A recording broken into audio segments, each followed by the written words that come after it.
Hello and welcome back to my channel, Empowered Cello. My name is Emma Reeby and I'm a cellist and educator trying to help make learning the cello make sense for adult beginners.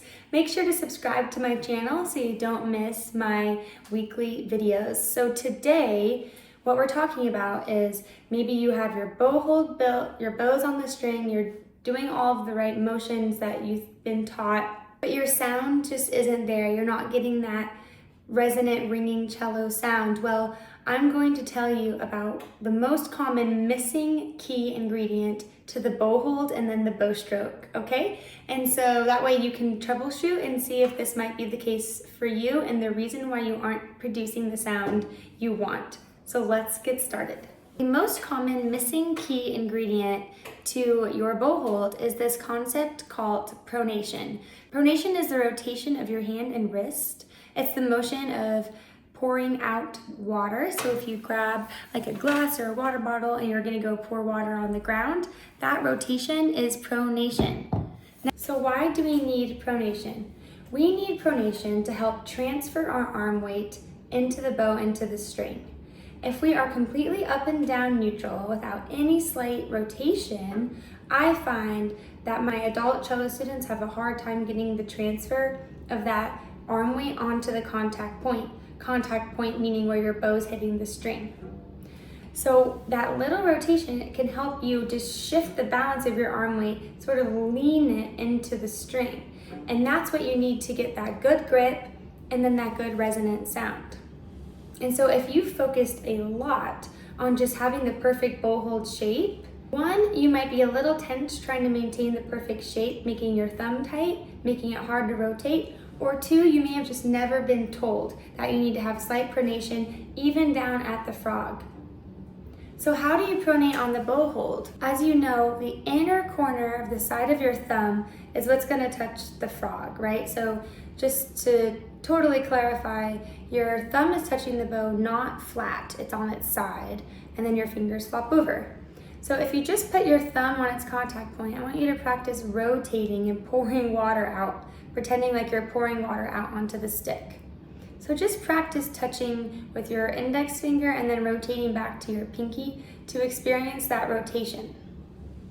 So then you'll build your bow hold and just do the gentlest little rotation. It's not extreme, right? We're not going violin bow hold with our pinky on top. It's just enough to help you transfer the arm weight towards where you want to create your sound.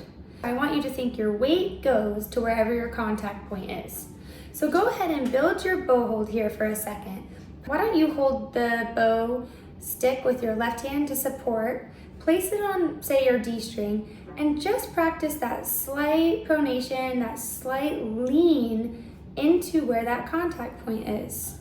You need to be releasing your natural arm weight for this to happen. So inhale, and then let your arm weight drop and then do that little rotation. You should see your bow give way. Your stick and your hair should bend under that weight. And that's going to establish that grip, and that's going to get you a beautiful resonant sound.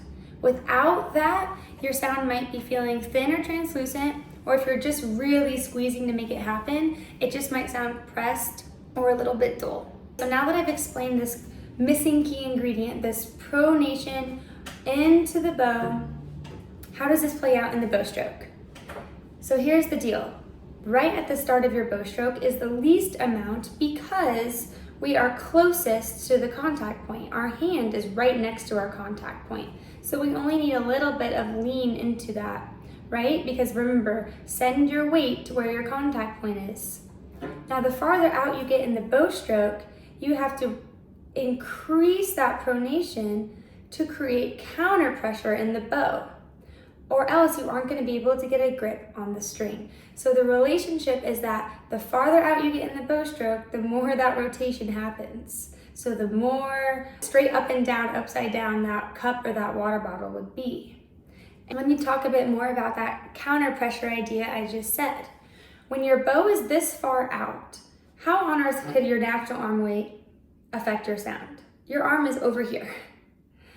And so in order to create that grip on the string, you need to leverage your arm with this counter pressure motion. So by rotating, see how when I do a rotation, an external rotation, my elbow comes up in the air? That creates that counter pressure, kind of like a crowbar.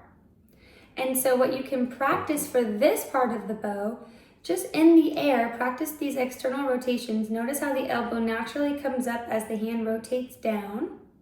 And then just try that on your bow a little bit and try to make your bow stick pinch to the bow hair. If you can get the bow to pinch, then you know that you're going to be able to get a grip on the string. To recap, at the frog down here is the least amount of rotation because your arm weight is pretty close to where your contact point is. And then the farther out you get, the more you need to rotate and utilize that counter pressure to pinch the string with the bow hair. So I'm going to show you what this looks like in the bow stroke. So I'm going to set my bow down, okay? I'm going to do my slight pronation. Remember, this is done if my thumb is loose enough to act as a swivel point on that inner corner where the nail hits the skin on the side. Okay, so just a little bit here to transfer my natural arm weight to my contact point. And as I get farther out, it increases. So see how much more pronated I am out here and how my elbow is higher than my wrist from that external rotation. Then as I come back, I'm going to reset back to how I started. So that's how that plays out in the bow stroke. That, I believe, is often the missing key ingredient to the bow hold and the bow stroke, especially in adult beginners, because they've been taught what the bow hold is supposed to look like and what everything is supposed to seem like, but the pronation and the increased pronation along the bow stroke is vital to a beautiful cello sound. So if you haven't learned that, then you're missing something really, really important. So experiment with this at home and let me know how it goes. If you have been enjoying these videos, but you're craving more of a system, more of a hand-holding experience, you can check out my upcoming course, Cello Foundations. It opens August 1st. I just opened pre-enrollment. It'll give you a chance to check out what the course is all about and join the priority list to get founder's pricing if that's something that you think might be useful to you. Other than that, let me know how this goes and I will see you guys next week.